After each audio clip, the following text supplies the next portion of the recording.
हे नमस्कार एवरीवन, कैसे हैं आप लोग? I wish and I hope you are doing perfectly fine and just be joyful and keep smiling. ठीक है, जस्ट बी जॉयफुल। ओके, तो वेलकम बैक। तो हम लोग क्या पढ़ रहे थे? हम लोग पढ़ रहे थे साइमल्टेनियस लीनियर इक्वेशन इन टू वेरिएबल। ठीक है, और वहां पे हम लोगों ने उसको समझ लिया पूरा थ्योरी बिगनिंग, एंड फिर हम लोग को 3 मेथड्स पढ़ना है। ठीक है, उसमें से हम लोग ने पहला मेथड पढ़ लिया जिसका नाम है एलिमिनेशन, क्या था? Method of elimination by substitution या फिर सिंपली सब्स्टिट्यूशन। सही है, सही है। तो इसी पर बेस्ड हम लोगों ने प्रीवियस एपिसोड में उसका वर्किंग रूल समझा था एंड डायरेक्ट न्यूमेरिकल्स किए थे। मतलब डायरेक्ट न्यूमेरिकल्स कहने का मतलब ये है कि आपको इक्वेशंस दिया हुआ है, पेयर ऑफ इक्वेशंस आपको दिया हुआ है एंड आपने उसको डायरेक्टली सॉल्व किया। सही है। आज क्या करेंगे? आज भी हम लोग सब्स्टिट्यूशन मेथड ही करेंगे, पर यहां पर आपको डायरेक्ट न्यूमेरिकल्स नहीं करना पड़ेगा। यहां पे आपको क्वेश्चन दिया है, आपको न्यूमेरिकल्स खुद से बनाना पड़ेगा, सॉरी इक्वेशंस खुद से बनाना पड़ेगा एंड फिर हम लोग उस इक्वेशंस को साथ में सॉल्व करेंगे। सही है। और इस टाइप का प्रॉब्लम्स को कहते हैं वर्ड प्रॉब्लम्स। मतलब कि आपको इक्वेशंस डायरेक्टली नहीं दिया हुआ है, आपको वर्ड्स फ्रेम, एक सेंटेंस पैराग्राफ दिया हुआ है जहां से पढ़ के आपको समझ के इक्वेशंस खुद से बनाना पड़ेगा एंड फिर बाद में उसको इक्वेशन सॉल्व करना है। और इक्वेशन सॉल्व कैसे करना है वो हम लोग सीख चुके हैं ऑलमोस्ट, एक बेसिक आइडिया तो आपको हो गया है। तो मेन हम लोग का फर्स्ट इंपॉर्टेंस होगा कि ये अगर एक पैराग्राफ या फिर एक वर्ड्स में क्वेश्चन दिया हुआ है उसका कॉरेस्पॉन्डिंगली हम इक्वेशंस कैसे बना सकते हैं। अगर हम ये इक्वेशन बनाना सीख गए ना, फिर कोई प्रॉब्लम नहीं है, एकदम मक्खन की तरह सब प्रॉब्लम सॉल्व हो जाएगा सारा। ठीक है, ओके। चलिए फिर हम लोग शुरू करते हैं अपना आज का न्यूमेरिकल सॉल्विंग सेशन। ओके, चलिए आज का पढ़ाई शुरू करते हैं। अच्छा, पहले क्वेश्चन पढ़ते हैं, किस टाइप का क्वेश्चन हम लोग को सॉल्व करना है। ओके, पढ़िए। Form a pair of linear equation for the following problems and find their solution bye substitution method. क्या बोला है? आपको समझना पड़ेगा कि बोला है form a pair of linear equation for the following problem. ठीक है, मतलब कि यहाँ पे एक प्रॉब्लम दिया हुआ है, आपको सिचुएशन दिया हुआ है, इस सिचुएशन के लिए आप पेयर ऑफ लीनियर इक्वेशंस बनाओ। ठीक है, and find their solution bye substitution method. और एक बार आपने वो पेयर ऑफ लीनियर इक्वेशन बना लिया, फिर उसको आप सॉल्व करो यूजिंग सब्स्टिट्यूशन मेथड, जैसा हम लोगों ने इंट्रोड्यूस किया था। ठीक है, चलिए पहला क्वेश्चन से शुरू करते हैं। पहला क्वेश्चन क्या है? बोला गया है sum of two numbers is 28 and their difference is 2, find the numbers. Simply क्या बोला है? Sum of two numbers is 28 and their difference is 2। ठीक है, फाइंड द नंबर्स।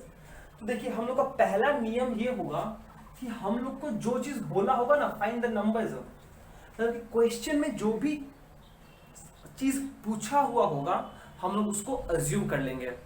ठीक है, तो चलिए फिर शुरू करते हैं solution. Let the numbers be x and y। मतलब कि हम अज्यूम कर लिए कि जो नंबर हम लोग को निकालना चाहते हैं वो है x and y। Sum of two numbers बोला है ना, let the two numbers be, दो लिख देते हैं। सम ऑफ टू नंबर्स बोला है, इसलिए दो नंबर्स अज्यूम कर लिए कि एक नंबर है x एंड एक नंबर है y। चलिए बहुत बढ़िया। अब क्या बोला है? अकॉर्डिंग टू क्वेश्चन पढ़ते हैं। अब ध्यान दीजिएगा क्या बोला है। Sum of two numbers is 28। सम मतलब क्या होता है भैया? सम मतलब एडिशन। इसका मतलब इन दोनों का एडिशन कितना है कि x plus Y is equal to 28। ठीक है, ये एक इक्वेशन बन गया, इसको हम इक्वेशन 1 नाम दे देना। ठीक है, और फिर बोला है and their difference is 2। Difference मतलब क्या होता है? उन दोनों को सब्ट्रैक्ट करना। सब्ट्रैक्ट क्या होता है? बड़ा माइनस छोटा। तो यहां तो मुझे पता नहीं है बड़ा कौन सा है, तो हम अज्यूम कर ले रहे हैं let x be greater than y। हमने दो नंबर्स अज्यूम किया x एंड y, पर मुझे डिफरेंस भी निकालना है ना, तो हमने खुद से अज्यूम कर लिया कि इन दोनों नंबर्स में से मेरा x बड़ा है y से। सही है, तो यहां पे लिख सकते हैं एंड द डिफरेंस इज 2 बोला है, मतलब x minus y is equal to 2। ये हो गया मेरा इक्वेशन 2। देखिए ये बात आपको समझ में आया कि नहीं आया?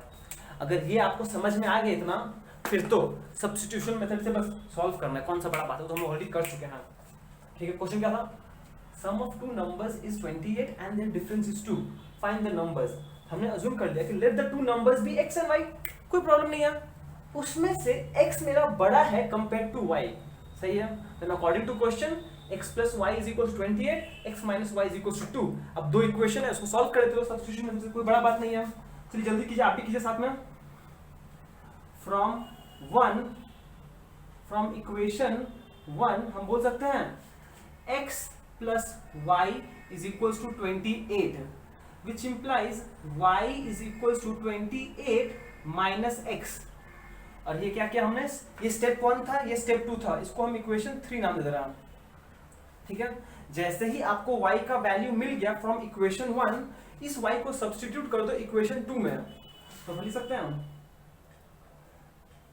substituting the value of y in equation 3, sorry in equation 2, y का वैल्यू सब्स्टिट्यूट करना इक्वेशन 2 में, तो क्या आ जाएगा?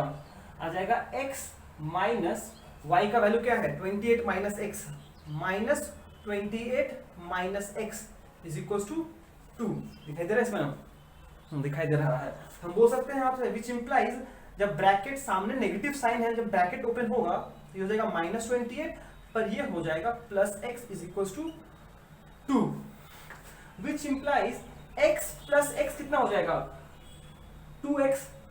इस साइड 2 है, इस साइड माइनस 28 है, जब माइनस 28 उस साइड जाएगा तो प्लस 28 हो जाएगा, 28 plus 2 30, which implies x is equal to 30 divide by 2 which is equal to 15, मतलब x का वैल्यू आ गया 15।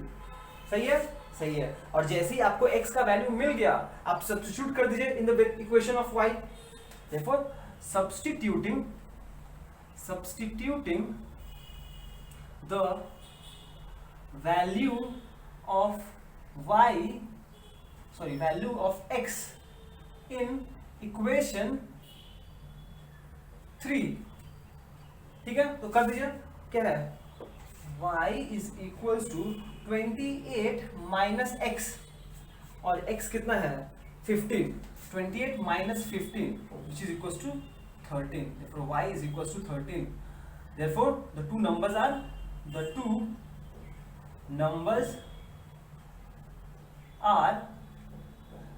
13 and 15, आंसर। बस हो गया। अब आपको कैसे पता कि आपका आंसर जो आया है वो सही है कि नहीं है? क्या कर सकते हो, आपका जो आंसर आया है इसमें चेक कर लो। देखो x कितना है, 13 एंड 15 को ऐड करें 28 आएगा, इक्वेशन 1 सेटिस्फाइड है। 15 माइनस 13 अगर सब्ट्रैक्ट करें 2 आएगा, सेटिस्फाइड है। इसका मतलब क्या हुआ कि एक्चुअली ये दोनों है ना, x और y का value is actually the solution of this two equations, मतलब कि जो नंबर्स है वो है 13 एंड 15। समझ में आया? ठीक है।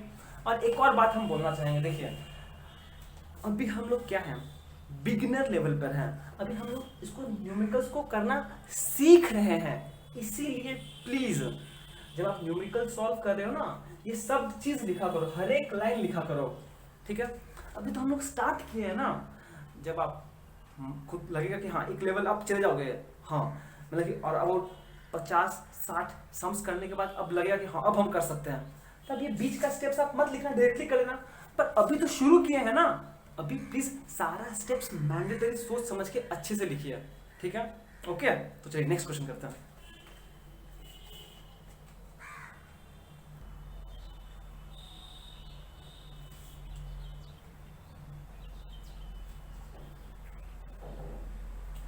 तो चलिए नेक्स्ट क्वेश्चन करते हैं। क्वेश्चन नंबर बी क्या बोला है? बोला गया है यहाँ पर सम ऑफ टू नंबर्स इज 36। फिर से बोला गया सम ऑफ टू नंबर्स इज 36, सही है, and one number is 8 times the other. समझ में आया क्या बोला गया है? ऑब्वियसली यहां पे बोला है फाइंड द नंबर्स, हम लिखे नहीं है, पर करना क्या आपको, फाइंड द नंबर्स, वही क्वेश्चन है, फाइंड द नंबर्स। तो प्लीज आप यहाँ पे नोटिस करो कि कितना नंबर्स है, यहाँ पर 2 नंबर्स है, तो मुझे 2 नंबर्स को अज्यूम करना पड़ेगा, एंड उन दोनों का सम कितना है, 36, सही है। एंड पर ये भी बोला है कि 1 इज 8 टाइम्स द अदर। जब भी आप ऐसा वर्ड के अक्रॉस आओगे, टाइम्स, 8 टाइम्स, टाइम्स का मतलब हो जाता है multiplication,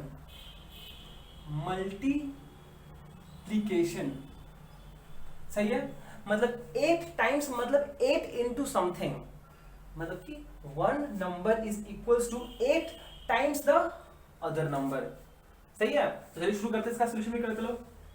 solution, let the two numbers be x and y, इसमें हम अज्यूम कर ले रहे हैं कि when x is greater than y, ठीक है, अरे अज्यूम कर लिए हम, ठीक है, ओके। तो चलिए अब अकॉर्डिंग टू क्वेश्चन क्या है, अकॉर्डिंग टू क्वेश्चन डायरेक्टली बोला गया है कि sum of two numbers is 36। इसका मतलब ये हुआ कि x plus y is equals to 36, and ये हो गया मेरा इक्वेशन 1, सही है, एकदम सही है।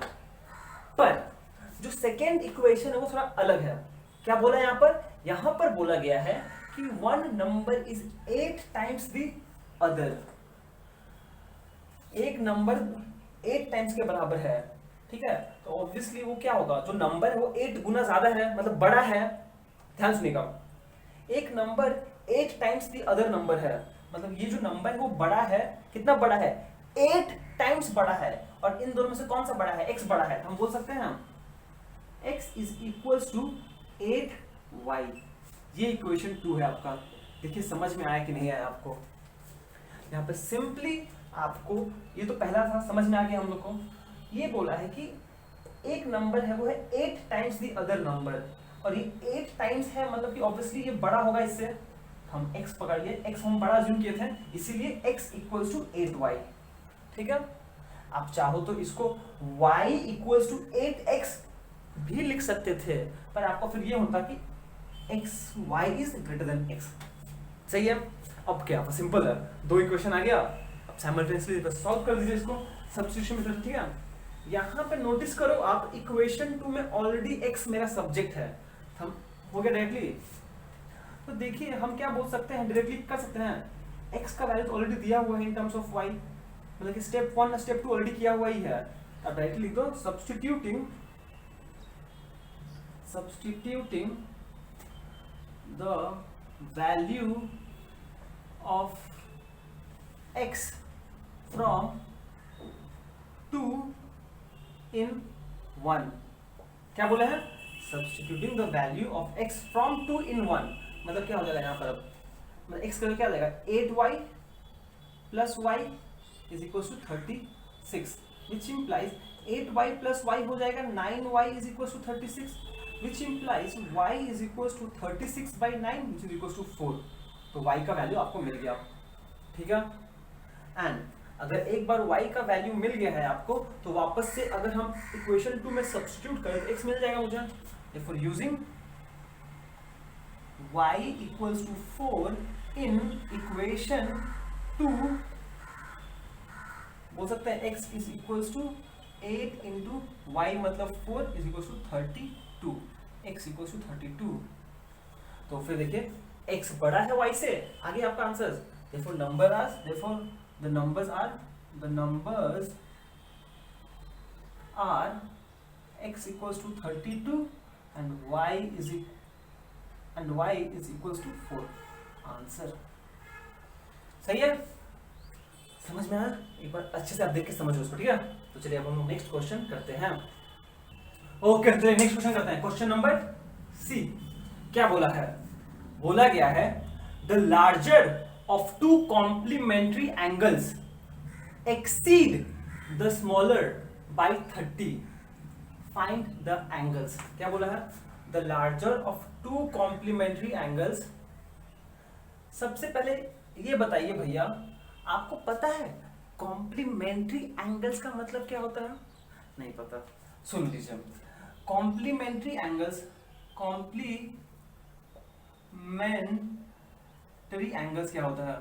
ठीक है, दो एंगल्स, एक सेकेंड, आपके पास अगर दो एंगल्स है ए एंड बी, इन दो एंगल्स को कॉम्प्लीमेंट्री कहते हैं कब? जब इन दोनों एंगल्स का सम 90 डिग्री आए।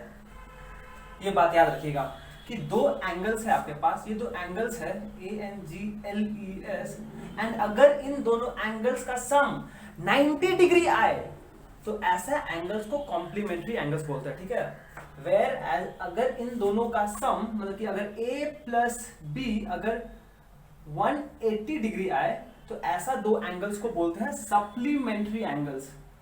SUPPLEMENTARY angles. ये आइडिया क्लियर आपका कि अगर मेरे पास दो एंगल्स है उसको कॉम्प्लीमेंट्री बोलते हैं कब? जब दोनों का एडिशन करने से 90 डिग्री आए। वेयर एज दो एंगल्स को अगर ऐड करने से 180 डिग्री आए तो ऐसा एंगल्स को, ऐसा पेयर ऑफ एंगल्स को सप्लीमेंट्री एंगल्स बोलते हैं। समझ में आया? ये चीज प्लीज ध्यान रखिएगा, आपको हर जगह काम आएगा। ठीक है, तो फिर चलिए back to this problem. Okay, तो क्या बोला आपको यहाँ पर?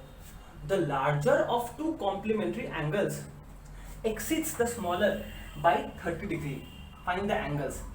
तो ऑब्वियसली एंगल्स मतलब कितना एंगल्स होगा? दो एंगल्स होगा। अच्छा देखिए, सुनिए पहले solution.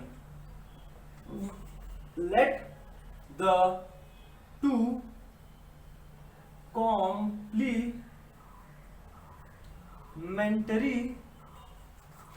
Angles be X and Y, जिसमें से हम बोल दे रहे हैं कि x is greater than y।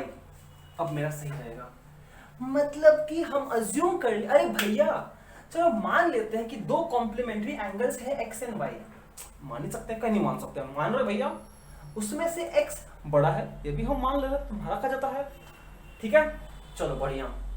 अब देखो बोला है कि the larger of the two complementary angles, larger of the two complementary angle exceeds. Exceeds मतलब क्या होता है? ज्यादा होना, ज्यादा होना। एक्सीड्स का मतलब यही होता है, ज्यादा होना। Larger exceeds the smaller by 30 degree, मतलब कि जो लार्जर नंबर है, एंगल है, वो बड़ा है, वो ज्यादा है किससे? छोटा वाला से। कितना? 30 डिग्री। मतलब कि जो बड़ा एंगल है वो छोटा एंगल से ज्यादा है। कितना ज्यादा है? 30 डिग्री। मतलब हम बोल सकते हैं, दो इक्वेशंस मेरा ये बनेगा, द टू कॉम्प्लीमेंट्री एंगल्स भी x and y, and by definition x plus y कितना होगा? 90 डिग्री। क्यों? ये कहां से आया? ये डेफिनेशन ऑफ कॉम्प्लीमेंट्री एंगल्स है। कॉम्प्लीमेंट्री एंगल्स वही होता है जिन दोनों का सम 90 डिग्री होता है। ये तो अभी हम आपको डेफिनेशन दिए हैं, ये डेफिनेशन है। एंड देखिए यहां से लार्जर बड़ा है स्मॉलर से, कितना बड़ा है? 30 डिग्री। इसका मतलब हम बोल सकते हैं कि जो बड़ा एंगल है माइनस छोटा एंगल है, बड़ा एंगल छोटा एंगल से ज्यादा है। कितना ज्यादा है? x माइनस 30 ज्यादा कितना है? 30 डिग्री। ये हो गया इक्वेशन 2। ये देखिए आपको समझ में आया कि नहीं आया? पहला इक्वेशन तो कॉम्प्लीमेंट्री का डेफिनेशन से आ गया, एंड दूसरा एंगल यहां से आया, और हम अज्यूम कर लिए कि दो एंगल्स x एंड y है, जहां पे x बड़ा है y से। तो x कितना बड़ा है? 30 डिग्री। क्यों बोला है? Larger of the two complementary angles exceeds the smaller by 30 degree. मतलब कि जो लार्जर एंगल है वो ज्यादा है। कितना ज्यादा है? स्मॉलर से। दोनों का डिफरेंस 30 डिग्री। ठीक है, अगर आपको ये समझ में आ गया, फिर क्या है? पानी है, जल्दी सॉल्व करो, मत सोच रहे हो। सॉल्यूशन, अच्छा फ्रॉम इक्वेशन, ये तो हो गया, सॉल्यूशन तो कर ही रहे हम लोग, हम अभी पुराने जमाने में हैं। From equation 1 x plus Y का वैल्यू है 90 डिग्री, विच इम्प्लाइज y कितना हो जाएगा, y हो जाएगा 90 माइनस x। सही है, इसको हम इक्वेशन 3 नाम दे रहे हैं। तो फिर use substituting y in equation, substituting the expression ISSION expression for y in equation, किस में करें, 1 में कि 2 में? भैया 1 में करो, एक पगला गए हो का, 1 से तो डिराइव ही किए हैं इसको, अब वापस 1 में पुट करने का फायदा क्या हुआ? छोड़िए भैया, 2 में पुट करो। हाँ 2 में पुट करना पड़ेगा ऑब्वियसली, अरे इतना कैसे भूल सकते हो आप लोग? तो पुट कर दीजिए, x माइनस वाई का वैल्यू क्या है, 90 माइनस x, ठीक है, इज इक्वल्स टू 30। एक बात हम बोलना चाहेंगे, अगर आप इसको यहाँ पर ब्रैकेट में नहीं लिखते हो, ठीक है, हम इसको ब्रैकेट में जानबूझ के लिख देते हैं, क्यों? क्योंकि अगर आपने इसको y equals to 90 minus x ही रहने दिया, एंड जब इसको पुट करोगे यहाँ पर x minus 90 minus x equals to 30, फिर गलती हो जाएगा, फिर ये x कैंसिल हो जाएगा, ऐसा हो जाएगा। तो ऐसा गलती को अवॉइड करने के लिए, ये बात को ध्यान रखने के लिए कि सामने माइनस साइन है यहाँ पर, जब माइनस होगा तो ये प्लस हो जाएगा, इसीलिए हम इसको ब्रैकेट में यहाँ दे दिया करते हैं, ताकि मुझे ध्यान रहे इस बात का कि अगर सामने नेगेटिव साइन है तो वो चेंज हो जाएगा, minus 90 plus X is equal to 30, which implies x plus X हो जाएगा 2x is equal to minus 90, उधर जाके प्लस 90, 90 प्लस 30 हो जाएगा 120, therefore x इज इक्वल टू 120 by 12 which is equal to 60 answer. ठीक है, और इस बात का प्लीज ध्यान रखिएगा कि आप इसको ब्रैकेट में लिखें, क्यों? जब आप ब्रैकेट में लिखोगे आपको पूरा 100% ध्यान रहेगा कि सामने अगर नेगेटिव साइन है तो मुझे साइन चेंज करना पड़ेगा। ये बात बहुत जरूरी है, तो हम लोग बहुत जगह ये मिस्टेक कर सकते हैं, इसलिए ब्रैकेट में रखना बहुत जरूरी है। ठीक है, चलिए बहुत बढ़िया। अब जैसे ही आपको x का वैल्यू मिल गया है, वापस इसको सब्स्टिट्यूट कर दीजिए using x equals to 60 in equation 3। Equation 3 क्या है? y equals to 90 minus X, और x का वैल्यू है 60, तो माइनस कर दीजिए, तो y equals to 30। Therefore the angles are 60 degree, 30 degree. Notice करो 60 प्लस 30 90 हो रहा है, एंड 60 माइनस 30 30 हो रहा है, मतलब इस दोनों कंसिस्टेंट है, मतलब कि आंसर आपका सही है। ठीक है, समझ में आया? एक बार देख लीजिए आप लोग इसको अच्छे से। तो हम लोग नेक्स्ट क्वेश्चन पे मूव ऑन करते हैं। तो चलिए नेक्स्ट क्वेश्चन करते हैं। क्वेश्चन नंबर डी क्या बोला है बबुआ? बोला है the larger of to supplementary angle is 5 times the smaller, find the angles. पानी है देखो ना खाली। The larger of to supplementary angles, कैसा है? सप्लीमेंट्री एंगल्स है, एंड सप्लीमेंट्री एंगल्स का हम डेफिनेशन अभी यहां बताए थे, क्या था कि दो एंगल्स जिसका सम 180 डिग्री होता है उसको बोलते हैं सप्लीमेंट्री एंगल्स। ठीक है, एंड यहां क्या बोला है? यहां बोला the larger of to supplementary angles is 5 times the smaller. ठीक है, बोला फाइंड द एंगल्स। तो चलिए एकदम इजी है, तो देखिए लिख लीजिएगा आप, late the to supplementary angles be x and y। और यहां पर हम फिर से एक्स्ट्रा अज्यूम कर ले रहे हैं कि x is greater than y। सही है, एंड बाय डेफिनेशन हम लोग को देखो, हम लोग को दो वेरिएबल्स है x एंड y। ठीक है, तो आपको मिनिमम 2 इक्वेशंस तो बनाना पड़ेगा इसको सॉल्व करने के लिए। तो वही 2 इक्वेशन बना लेते हैं ना। तो पहला इक्वेशन तो बन जाएगा x plus Y is equal to 180 degree, number equation 1। क्यों? क्योंकि ये दोनों एंगल्स सप्लीमेंट्री एंगल है, और ये सप्लीमेंट्री एंगल का डेफिनेशन है। ठीक है, और एक और बोला है क्वेश्चन में कि the larger angle is, larger angle कितना है? लार्जर एंगल x है, is equal to 5 times the smaller, 5 times the smaller, oh sorry smaller. ये इक्वेशन 2। एक बार देखिए आपको ये इक्वेशन समझ में आया कि नहीं आया। अगर आपको ये 2 इक्वेशन समझ में आ गया फिर तो बाकी आप खुद से ही सॉल्व कर सकते हो। दो इक्वेशंस है, बस दोनों को सॉल्व करना है यूजिंग सब्स्टिट्यूशन मेथड। पहला इक्वेशन कहाँ से बन गया, सप्लीमेंट्री एंगल का डेफिनेशन से बन गया। दूसरा एंगल बोला है लार्जर एंगल जो x है इज एक्चुअली 5 टाइम्स, मतलब 5 गुने 5 times 5 into the smaller angle y है। बस ये सॉल्व कर लीजिए, आपका इक्वेशन बन जाएगा। ठीक है, तो चलिए इसको सॉल्व कर देता हूँ। देखिए इक्वेशन 2 में x ऑलरेडी सब्जेक्ट बना हुआ है, हम डायरेक्टली x को इक्वेशन 2 में इनपुट कर दे रहे हैं। ठीक है, substituting the value of x from equation 2 in 1, equation 2 से इक्वेशन 1 में पुट कर रहे हैं। x की जगह आ जाएगा 5y plus y is equals to 180 degree, which implies 6y is equals to 180 degree, which implies y is equals to 180 degree by 6, 6 3 18, y equals 30 degree। ठीक है, y 30 आ गया। जैसे आपका y का वैल्यू आ गया, क्या कर सकते हो, यूजिंग y इन इक्वेशन 2, यूजिंग बोल सकते हैं या फिर सब्स्टिट्यूटिंग बोलते हैं, एक ही बात है। Substituting the value of y equals to 2 in equation 2। ठीक है, तो वैसे पुट कर देते हैं, आप क्या आ जाएगा, x is equals to 5 into 30 which is equals to 150। Answer के नाम पर the angles are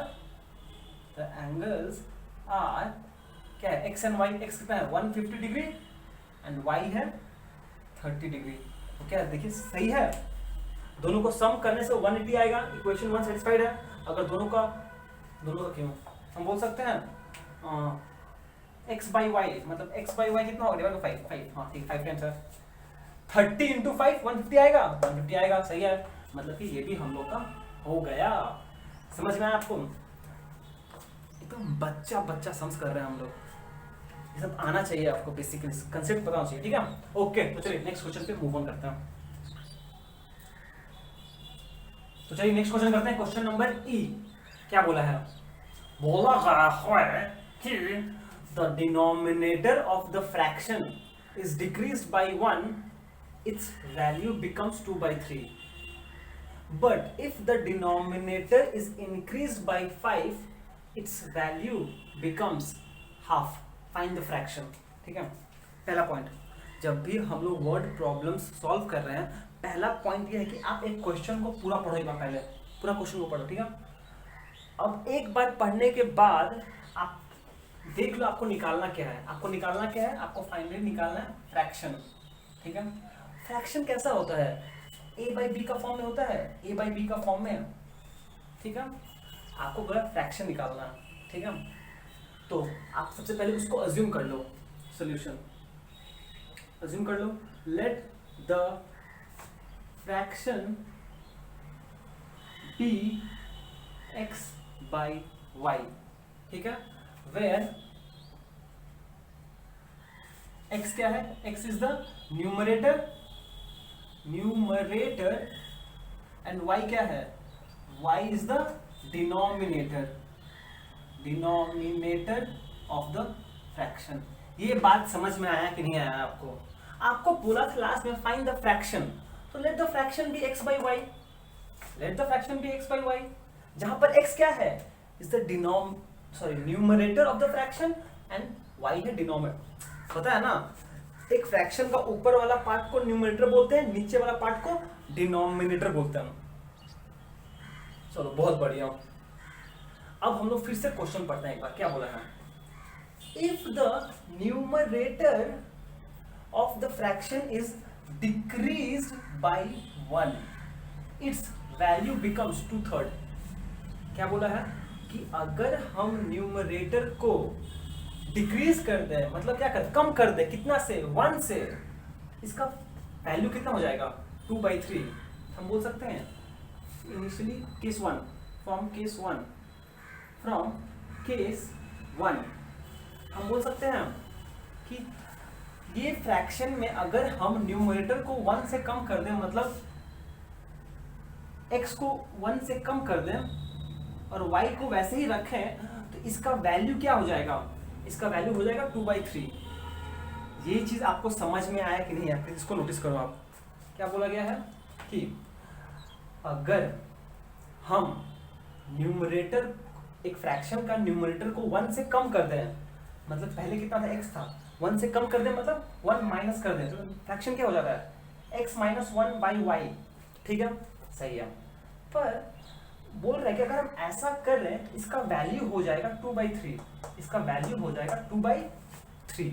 यहाँ से आपको एक इक्वेशन मिला। अब जैसे ये आपको इक्वेशन मिला, ये क्या है, ये खिचड़ी का फॉर्म में है, खिचड़ी। तो आपको इसको बिरयानी बनाना है, बिरयानी। चलिए बना लीजिए। विच इम्प्लाइज हम बोल सकते हैं डायरेक्टली कि क्या हो जाएगा, क्रॉस मल्टीप्लाई कर दीजिए कि y ऊपर जाएगा 3 इधर आएगा तो हो जाएगा 3 into x minus 3 is equal to 2y, which implies equation 1 नाम दे फॉर्म। ठीक है, आ गया, अच्छा फॉर्म में आ गया। ठीक है, इक्वेशन 1। अच्छा, फ्रॉम केस 2, फ्रॉम केस 2 क्या बोल रहा है अब next case, but if the denominator is increased by 5। अब अगर हम ये नहीं करके क्या करें, अगर हम डिनोमिनेटर को इंक्रीज कर दे कितना से, 5 से, मतलब कि इनिशियली डिनोमिनेटर y है, अब डिनोमिनेटर क्या हो जाएगा y प्लस 5। उस कंडीशन में उसका वैल्यू कितना हो जाएगा, हाफ। हम बोल सकते हैं x को कोई नहीं छेड़ रहा है, x को नहीं छेड़ना है, पर डिनोमिनेटर जो y है उसको क्या कर देना, y प्लस 5 कर देना है, इंक्रीज कर देना है। उस केस में जो फ्रैक्शन है वो कितना हो जाएगा, हाफ। तो फिर से इक्वेशन बना, फिर से आप क्रॉस मल्टीप्लाई कर लो तो कितना आ जाएगा, यहाँ जाएगा 2x is equals to y plus 5, y plus 5। ये हो गया आपका इक्वेशन 2। सही है, तो आपका इक्वेशन 1 एंड इक्वेशन 2 बन गया है। हम साइड में लिख ले रहे हैं 3x minus 3 is equals to 2y, ये इक्वेशन 1, और ये क्या है 2x is equals to y plus 5, ये हो गया इक्वेशन 2। ये हो गया मेरा इक्वेशन 1 एंड 2। सही है ना, 3x minus 3 equals to 2y, 2x equals to y plus 5। सही है, अब हम ये मिटा रहे हैं। अब हम लोग को सिंपली क्या करना है, अब हम लोग को बस ये दो इक्वेशन सॉल्व करना है, और जैसे हम लोग इक्वेशन सॉल्व कर लेंगे मुझे x और y का वैल्यू मिल जाएगा, तो मुझे ये डिनोमिनेटर मिल जाएगा x बाई वाई। सही है, चलिए सॉल्व करते हैं। क्या करें, इक्वेशन 1 में y को सब्जेक्ट बनाना बहुत आसान है। फ्रॉम इक्वेशन 1 बोल सकते हैं हम 2y is equals to 3x minus 3, which implies y is equals to half into 3x minus 3। ये ब्रैकेट में ले लिया हम, जरूरी है ऐसा करना। इसको हम इक्वेशन 3 नाम दे रहे हैं। ठीक है, अब क्या किया जाए, अब y को यूज करते हैं इन equation 2, substituting the value of y in equation 2। चलिए करते हैं, क्या आ जाएगा 2x is equals to y मतलब half into 3x minus 3 plus 5। सही है, सही है। तो इसका पहले एलसीएम सॉल्व कर लेते हैं। एलसीएम करने से please please please please please please please ध्यान दीजिएगा, आप ये 2 को ऐसे ही डायरेक्टली मत भेज देना और इसको 4x लिख देना, नहीं। जब क्रॉस मल्टीप्लाई करना होता है तो ये पूरा बाई 2 होना पड़ता है, तब जाके हम ये 2 को इधर भेज सकते हैं। पर ये जो 2 है वो सिर्फ इसका पार्ट है। प्लीज ध्यान दीजिएगा, आप लोग बहुत बार ऐसा कुछ गलती करते हो कि आप ये 2 को डायरेक्टली इधर भेज देते हो। तो 4x is equal to 3x minus 3 plus 5, क्या करते हैं आप लोग, उसको ऐसे लिख दोगे 4x is equal to 3x minus 3 plus 5। नहीं, ये गलत है। आपको क्या करना पड़ेगा, पहले अगर आपको ये 2 को इधर भेजना है तो पहले आप इसका एलसीएम करो। एलसीएम करो कितना आएगा,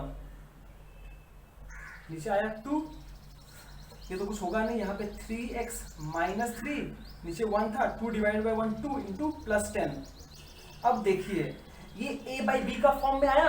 अब ये जो 2 है वो पूरा डिनोमिनेटर में है, अब आप क्रॉस मल्टीप्लाई कर सकते हो, तो ये इधर आ जाएगा, ये हो जाएगा 4x is equal to 3x minus 3 plus 10 is equal to plus 7 minus 3 plus 10 plus 7 which implies 4x minus 3x कितना हो जाएगा, x is equal to 7। Answer समझ में आया? यहाँ पे ये लीनियर इक्वेशन बन गया, फिर उसको हमने सॉल्व किया है। एंड प्लीज ऐसा मिस्टेक मत कीजिए, पहले आप एलसीएम करके क्रॉस मल्टीप्लाई कीजिएगा, ठीक है? अब जैसे ही आपको x का वैल्यू मिल गया, therefore substituting x equals to 7 in equation, किसमें सब्स्टिट्यूट करें, y का एक्सप्रेशन में, और y का एक्सप्रेशन क्या है, इक्वेशन 3, तो सब्स्टिट्यूट कर दीजिए, y is equals to half into क्या है 3x into 21 minus 3 which is equals to 21 minus 3 18 by 2 9, so y is equals to 9, ठीक है? therefore the required fraction is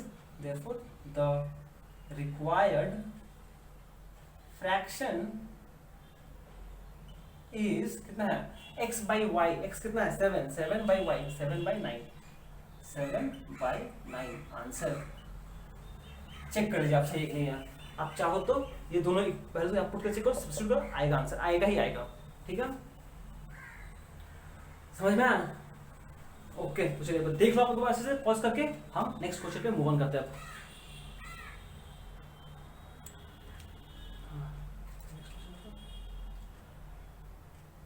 okay, चलिए नेक्स्ट क्वेश्चन करते हैं, क्वेश्चन नंबर F। अच्छा, पहले question एक बार पढ़ते हैं पूरा कंप्लीटली। क्या बोला है, बोला गया है the fraction becomes 2/3, the fraction becomes 2/3 if the numerator of the fraction is increased by 2, numerator is increased by 2 and the denominator is decreased by 2 and the denominator is decreased by 1, sorry numerator is increased by 2 and the denominator is decreased by 1, ठीक है? Full stop, यहाँ पर full stop हो गया आपका, मतलब ये condition खत्म, दूसरा चीज बोला है। अब बोला है if the numerator is increased by 1 and the denominator is increased by 2, it becomes 1/3, find the fraction। सही है? आप देखो, जब आप क्वेश्चन पढ़ते हो ना, एक बार पॉइंट आउट क्या करो कि हाँ क्या क्या दिया हुआ है इंपॉर्टेंट, ठीक है? समझ में आ गया? अब क्वेश्चन तो समझ गया आप, बेसिकली प्रीवियस टाइप का क्वेश्चन पर हल्का सा और डिफरेंस है। पूछा क्या आपका, फाइंड द फ्रैक्शन पूछा है, एंड फ्रैक्शन a/b का फॉर्म में होता है, तो उसको पहले लिख लेते हैं। Solution, let the fraction be x by y where x is the numerator and y is the denominator। ये चीज आपको समझ में आया कि नहीं आया? आपको बोला है फ्रैक्शन, इसीलिए हम अज्यूम किए हैं let the fraction be x by y। अरे भैया हम लोग तो नौकर इंसान हैं, जैसा बोला है वैसा करो, नौकर है हम लोग, जैसा बोला है वैसा करो, चुपचाप खुशी रहोगे, सुखी रहोगे, ठीक है? ओके, केस वन मतलब इनिशियली क्या बोला है, पहले बोला है कि अगर ये फ्रैक्शन का वैल्यू कितना हो जाएगा 2/3, ये फ्रैक्शन का वैल्यू कितना हो जाएगा 2/3 हो जाएगा। कब? अगर हम इसका न्यूमरेटर को 2 से इंक्रीज कर दें, मतलब x को x+2 कर दें, एंड डिनोमिनेटर को डिक्रीज कर दें 1 से, मतलब y को -1 कर दें। मतलब कि अगर ये फ्रैक्शन में अगर हम x का वैल्यू 2 से इंक्रीज कर दें एंड डिनोमिनेटर को 1 से कम कर दें, तब ये फ्रैक्शन का वैल्यू हो जाएगा 2/3। सही है? तो ये क्वेश्चन है, आप इसको थोड़ा क्या है, ये खिचड़ी फॉर्म में है, खिचड़ी। तो आप इसको अच्छा सा बिरयानी बना लो। कैसे करोगे? क्रॉस मल्टीप्लाई कर लो। क्रॉस मल्टीप्लाई करेगा मतलब ये 3 यहाँ चला जाएगा, ये इस पूरा से 2 मल्टीप्लाई हो जाएगा, ये हो जाएगा 3 × x + 6 is equals to 2 × y - 2। सही है? विच इम्प्लाइज क्या करें हम, ये -2 कैसे ला दें, हो जाएगा 3x plus 8 is equal to 2y, और ये इक्वेशन 1 नाम दे रहे हैं हम। सही है, सही है। केस 2, केस 2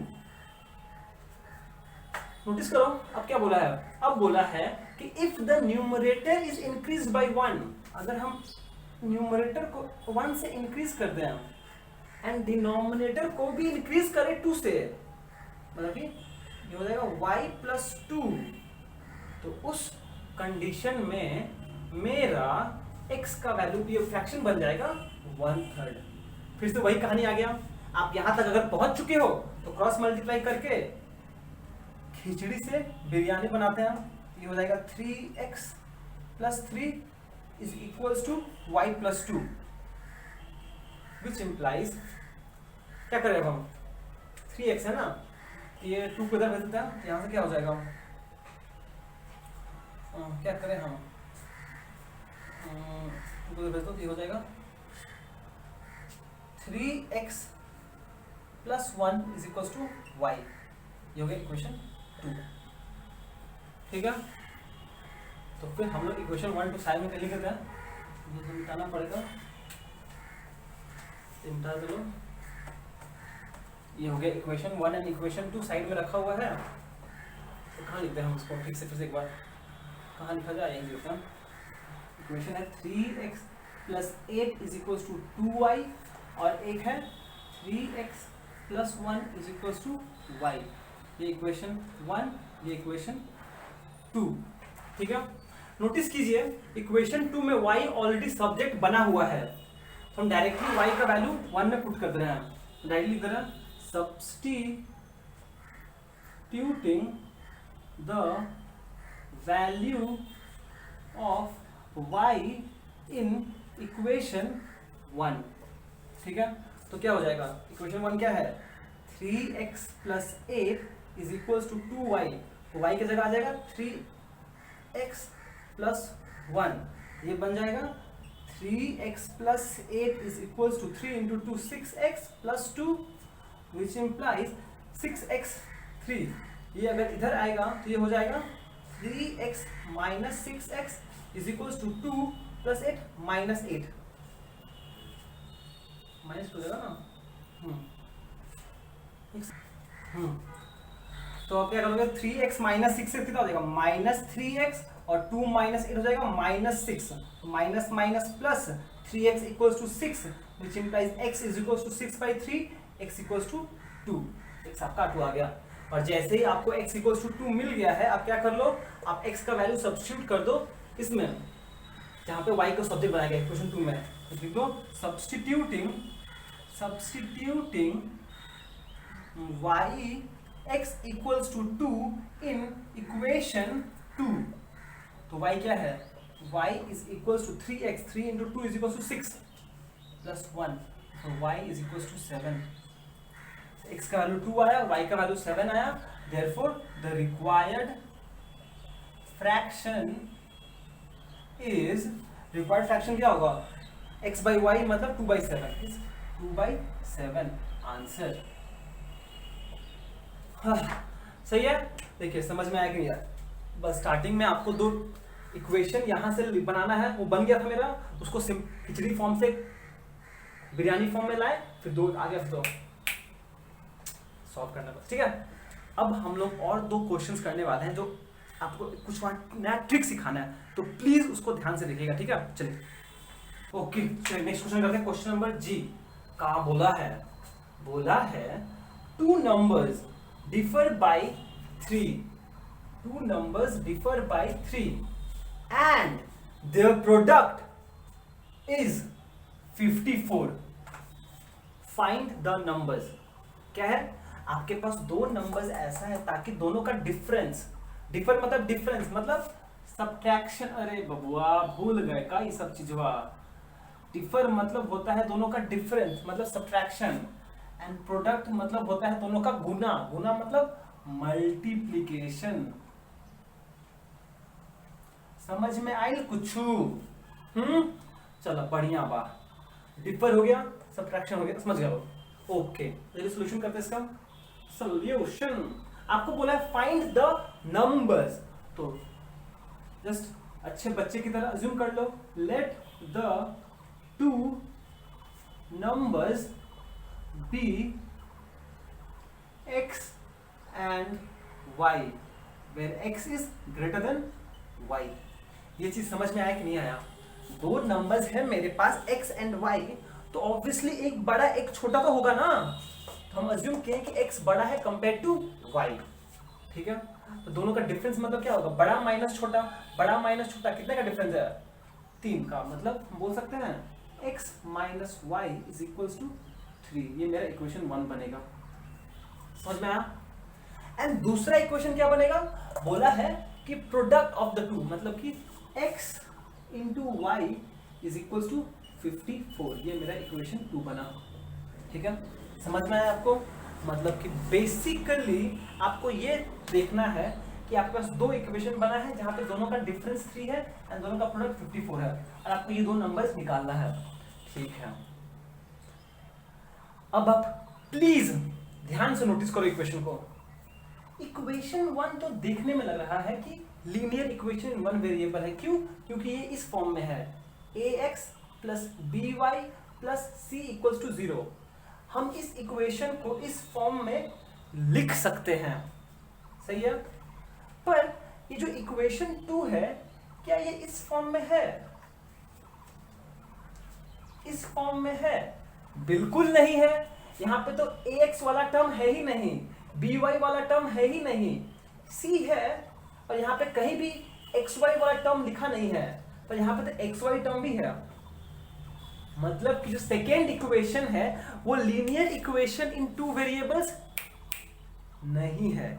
ये बात आपको इंपॉर्टेंटली समझना पड़ेगा कि आपको यहां पर दो इक्वेशन तो बना दिया गया है, पर वो दोनों इक्वेशन आपका लीनियर नहीं है। पहला वाला लीनियर है, दूसरा वाला लीनियर नहीं है। तो क्या करें? क्या इसको सॉल्व नहीं कर सकते हम लोग? नहीं, सॉल्व कर सकते हैं। चलिए देखते हैं इसको, प्रोसेस को।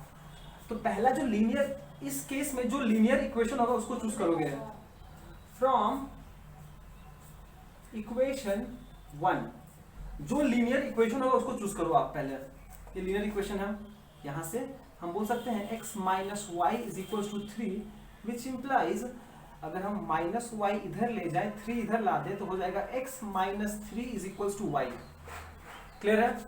तो और इन अदर वर्ड्स, अरे y का वैल्यू क्या है? x minus 3। ये मेरा इक्वेशन हुआ 3। सही है? एकदम सही है। अब नोटिस करो, ये y का वैल्यू x माइनस 3 आया है। अब इस इक्वेशन को हम इक्वेशन 2 में सब्स्टिट्यूट करते हैं। Substituting the expression for y, the expression for y in equation 2, जैसे नॉर्मली करते हैं वही कर रहे हैं हम। ये हो गया x इंटू y का वैल्यू क्या है? x माइनस 3 और इक्वल्स टू 54। सही है? एकदम सही है। अब मल्टीप्लाई कीजिए, x इंटू एक्स करने से एक्स स्क्वायर माइनस 3x और ये प्लस 54 इधर है। अगर हम इसको लेफ्ट हैंड साइड ला दीजिएगा, माइनस 54 इज इक्वल टू 0। तो नोटिस कीजिए क्या हो गया। पहला स्टेप ठीक था, दूसरा स्टेप भी ठीक है, पर तीसरा स्टेप क्या है कि जब हम ये y का सब्जेक्ट को इक्वेशन 2 में सब्स्टिट्यूट किए, तो ये इक्वेशन बना इन वन वेरिएबल। ये इक्वेशन तो बना इन वन वेरिएबल, पर लीनियर नहीं रहा। लीनियर नहीं रहा मतलब कि क्वाड्रेटिक हो गया है। क्वाड्रेटिक हो गया मतलब कि यहाँ पे दो वैल्यूज आएगा x का, और हम लोग को ये क्या है? क्वाड्रेटिक पॉलिनोमियल है, क्वाड्रेटिक एक्सप्रेशन है। इसको हम लोग सॉल्व करने आता है। कैसे सॉल्व करना सीखे हम? मिडिल टर्म स्प्लिट यूज करके। चलिए इसको सॉल्व करते हैं मिडिल टर्म स्प्लिट यूज करके। तो फिर देखिए, इसको ऐसे लिखना पड़ेगा। पहले तो x square minus x minus 54 equals to 0, ठीक है। यहाँ पे एक्स स्क्वायर का कोफिशिएंट है 1 प्लस 1 इंटू कॉन्स्टेंट टर्म है माइनस 54। अगर दोनों को मल्टीप्लाई करेंगे तो आएगा माइनस 54। और ये माइनस साइन क्या इंडिकेट कर रहा है कि मुझे दो नंबर्स ऐसे चूज करने पड़ेंगे ताकि माइनस करने से 3 आ जाए एंड मल्टीप्लाई करने से 54 आ जाए, तो बहुत इजी है। 54 का टाइम फैक्टराइजेशन कर दीजिए 2 27, क्या 27 माइनस 2 करने से 3 आएगा? नहीं आएगा। तो एक स्टेप और कीजिए, ये तो 3 से करेंगे, 9 3 इंटू 2 6, 9 माइनस 6 3, 9 इंटू 6 54, मतलब ये हो गया 9 माइनस 6, मतलब कि दो नंबर्स क्या हो गया आपका 9 एंड 6, दोनों को सब्ट्रैक्ट करने से 3 भी आ रहा है, इंटू करने से 54, मतलब आपको आंसर भी मिल गया। आंसर क्या है आपका 6,9, आंसर 6,9। क्यों? देखो 9 माइनस 6 करोगे 3 आ रहा है, 3 आ रहा है, और 9 इंटू 6 करोगे 54 आ रहा है, सही है। मतलब x का वैल्यू 9 है, y का 6 है। अब इसका मतलब कि ये नहीं कि आप प्रोसेस कंप्लीट नहीं करोगे, प्रोसेस तो हम लोग को कंप्लीट करना ही पड़ेगा। कंप्लीट करने से कुछ नया सीखने को मिल जाएगा, देखिएगा, ठीक है। दिखाई दे रहा है इसमें? दिखाई दे रहा है। अब यहाँ पे करते हैं, यहाँ से अगर हम स्प्लिट कर दें तो ये हो जाएगा x square minus 9x plus 6x minus 54 equals to 0। सामने माइनस साइन था, जब ब्रैकेट ओपन होगा तो ये प्लस हो जाएगा, ये प्लस हो गया। अब आप x कॉमन ले लीजिए, तो ये हो जाएगा x माइनस 9, क्या कॉमन है, प्लस कॉमन लीजिए 6, तो ये हो जाएगा x minus 9 is equals to 0। इन दोनों में से x माइनस 9 कॉमन गया, बचेगा x plus 6 equals to 0। Now देखिए प्रोडक्ट ऑफ टू टर्म 0 है, इसका मतलब क्या हुआ, इधर x minus 9 equals to 0, which implies x is equals to 9, और x plus 6 equals to 0, which implies x equals to minus 6। आप नोटिस कीजिए कि जब दोनों लीनियर इक्वेशन हुआ करता था तो दोनों केस में अगर हम सॉल्व करते तो ये एक लीनियर इक्वेशन बनता था इन वन वेरिएबल, और यहाँ से मुझे x का एक वैल्यू मिलता था। पर सिंस ये क्वाड्रेटिक पॉलिनोमियल बन गया, क्वाड्रेटिक पॉलिनोमियल मतलब कि डिग्री 2 है, मतलब कि 2 रियल रूट्स आएगा, x एक या ये आया, ठीक है। अब आप क्या करोगे, अब आपको क्या करना पड़ेगा कि अब उनको ना कहाँ क्या करें हम, अच्छा यहीं पे ट्राई करते करने का, ठीक है। अब नोटिस करो व्हेन x इक्वल्स टू 9, जब x का वैल्यू 9 है तो इक्वेशन 3 से फ्रॉम 3 y का वैल्यू क्या हो जाएगा, x माइनस 3 मतलब 9 minus 3 which is equal to 6। therefore and when x equal to minus 6, फिर से फ्रॉम 3 y क्या हो जाएगा माइनस 6 माइनस 3, मतलब y is equal to minus 9। इसका मतलब आपके पास दो सेट ऑफ नंबर्स आया, therefore कहाँ लिखे हैं आपको, मिटाना पड़ेगा कुछ, तो इसको मिटा दे रहे हैं हम। therefore फाइनली मेरे पास दो सेट ऑफ नंबर्स आया, therefore the required numbers are 9 and 6 और minus 6 and minus 9। देखिए समझ में आया कि नहीं आया। अगर आप इन दोनों को सब्ट्रैक्ट करोगे 9 माइनस 6 तभी भी 3 आएगा, माइनस 6 माइनस 9 करोगे तभी भी 3 आएगा, और जब दोनों को मल्टीप्लाई करोगे तभी 54 आएगा। मतलब कि ऐसा दो सेट ऑफ नंबर्स हो सकता है, ये भी आंसर है एंड ये भी आंसर है। आई होप आपको समझ में आया ये चीज, ठीक है। लीनियर इक्वेशन ही कर रहे हैं पर हल्का सा एक लेवल अप चला गया है, ठीक है, समझ में आया, ठीक है। एक और क्वेश्चन करते हैं, एक और क्वेश्चन, चलिए लास्ट क्वेश्चन करते हैं आज के लिए। क्या बोला गया है, बोला गया है the sum of two numbers is 18, मतलब दो नंबर्स को जोड़ने से 18 आएगा, and the sum of their reciprocal is 1/4, find the numbers. फिर से बोला है सम ऑफ देयर रेसिप्रोकल, ठीक है, is 1/4, find the numbers. Solution करते जल्दी से। Let the two numbers be x, x and y। Obviously यहाँ तो जरूरत नहीं, फिर भी हम x ग्रेटर देन y पकड़ ले रहे हैं, ठीक है। एंड प्लीज नोटिस कीजिए, यहाँ से बोलना सही नहीं है, कौन सा बड़ा है हम बता नहीं पाएंगे, कौन सा बड़ा कौन छोटा है, फिर भी हम लिख दिया, नहीं लिखना चाहते हैं, डिफरेंस का बात नहीं बोला तो कुछ नहीं लिख सकते हम, ठीक है। देखिए सम ऑफ टू नंबर्स मतलब दोनों नंबर को जोड़ा 18 आएगा, x प्लस वाई 18 है, पर सम ऑफ देयर रेसिप्रोकल का मतलब क्या हुआ, सम ऑफ देयर रेसिप्रोकल। पहला इक्वेशन क्या बनेगा, given x plus Y is equal to 18, ये इक्वेशन 1 बन गया, सही है, सही है। बोला सम ऑफ देयर रेसिप्रोकल, अगर एक नंबर a है इसका रेसिप्रोकल क्या होता है, रेसिप्रोकल मतलब उल्टा कर देना, उल्टा कर देना मतलब इसको 1 से डिवाइड कर देना, मतलब ये हो जाएगा 1/a। अगर एक नंबर 5 है इसका रेसिप्रोकल क्या होगा 1/5। अगर एक नंबर 7 है -7 का रेसिप्रोकल क्या होगा 1/-7। अगर नंबर है 1/2 तो इसका रेसिप्रोकल क्या हो जाएगा 1 डिवाइडेड बाई 1/2 मतलब 2 हो जाएगा। अगर एक नंबर है 1/7 इसका रेसिप्रोकल क्या हो जाएगा 1 डिवाइडेड बाई 1/7 मतलब हो जाएगा 7, मतलब इसका उल्टा हो जाएगा, उसको रेसिप्रोकल कर देना, उसका उल्टा कर देना। समझ में आया इतना कि रेसिप्रोकल मतलब क्या होता है, चलो बढ़िया है। यहाँ बोला है कि सम ऑफ देयर रेसिप्रोकल मतलब 1/x plus 1/y is equals to 1/4, ये है मेरा इक्वेशन 2। ये दो चीज दिया हुआ है मुझे, ठीक है, ये इक्वेशन 1 हो गया, इसको 2 नाम नहीं देंगे अभी हम, ठीक है, देखिए, ठीक है, ये हो गया।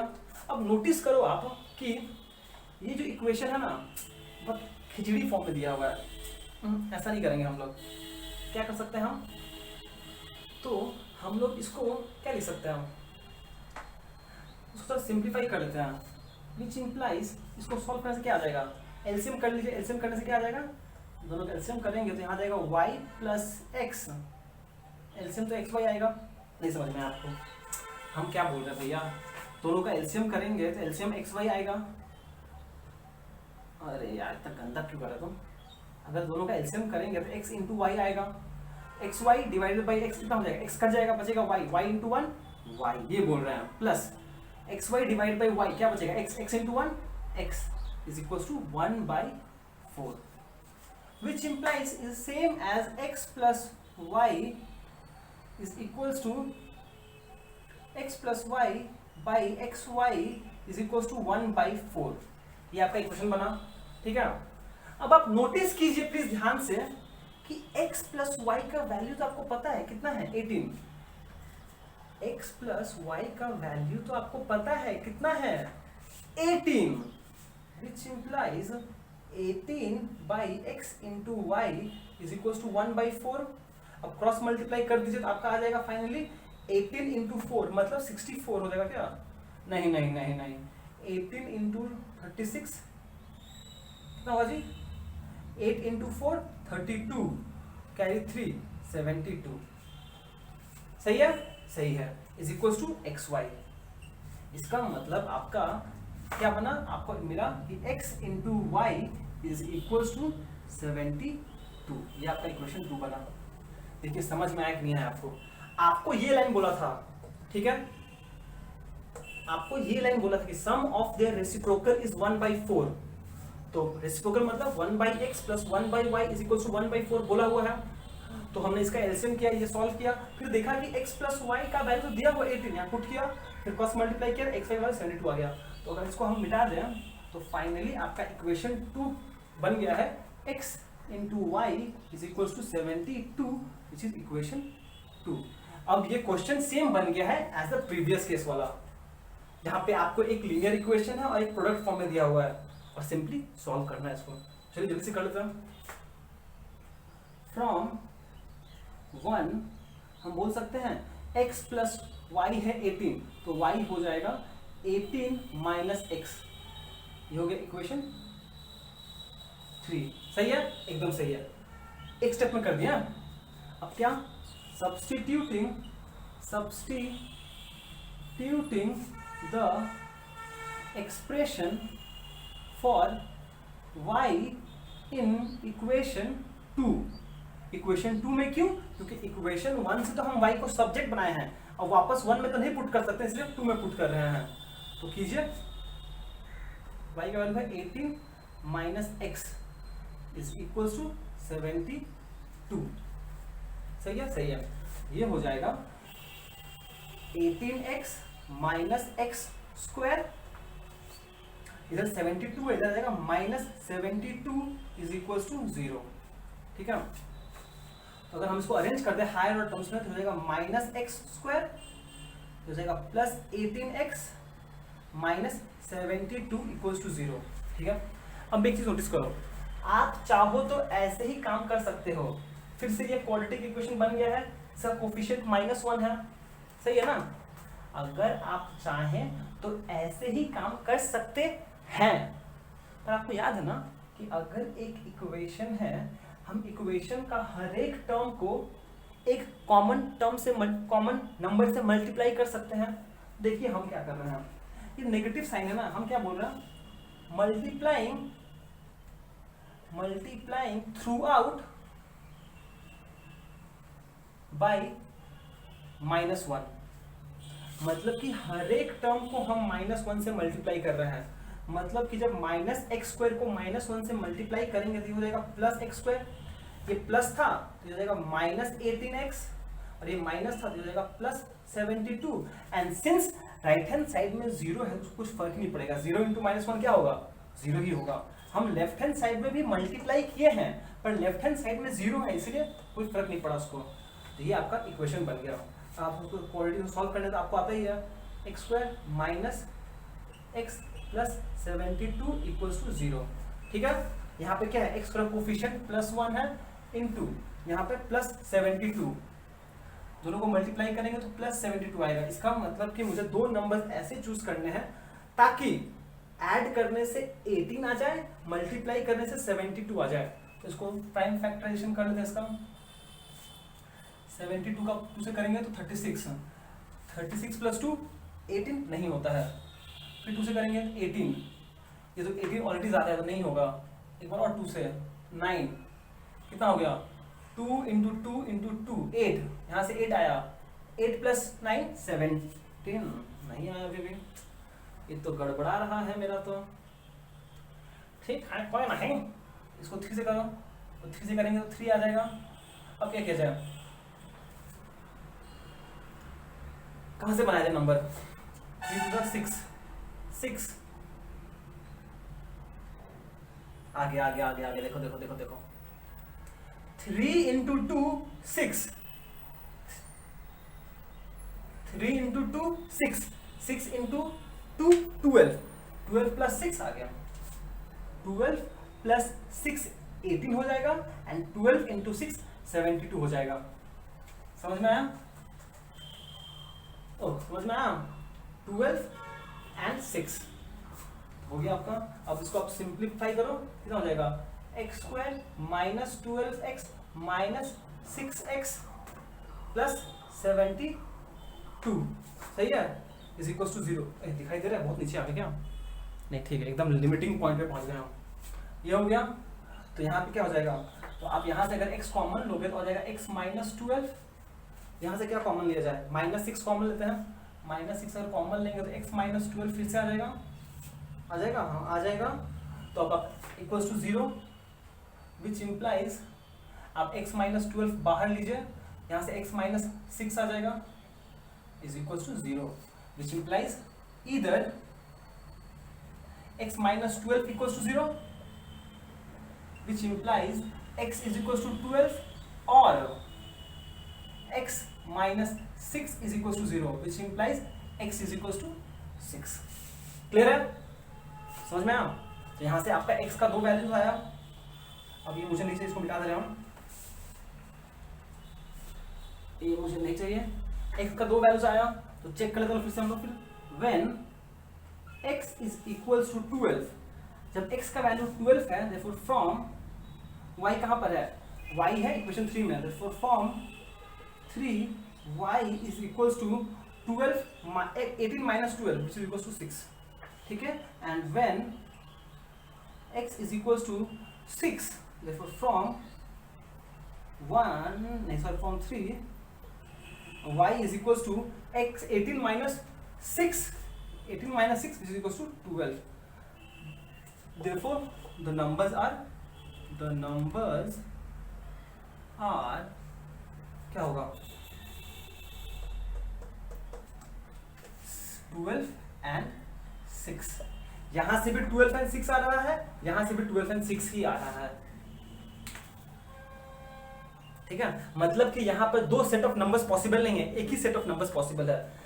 मतलब ये ऐसा है कि अगर आप -12 एंड -6 लेते हो, जो पहले केस में आ गया था, इन दोनों को मल्टीप्लाई करने से 72 तो आ जाएगा, पर जब दोनों को ऐड करोगे तो कितना आएगा, -18 आएगा। ये कंडीशन सेटिस्फाई नहीं हो रहा है, यहाँ पे +18 चाहिए, यहाँ पे -18 आ रहा है।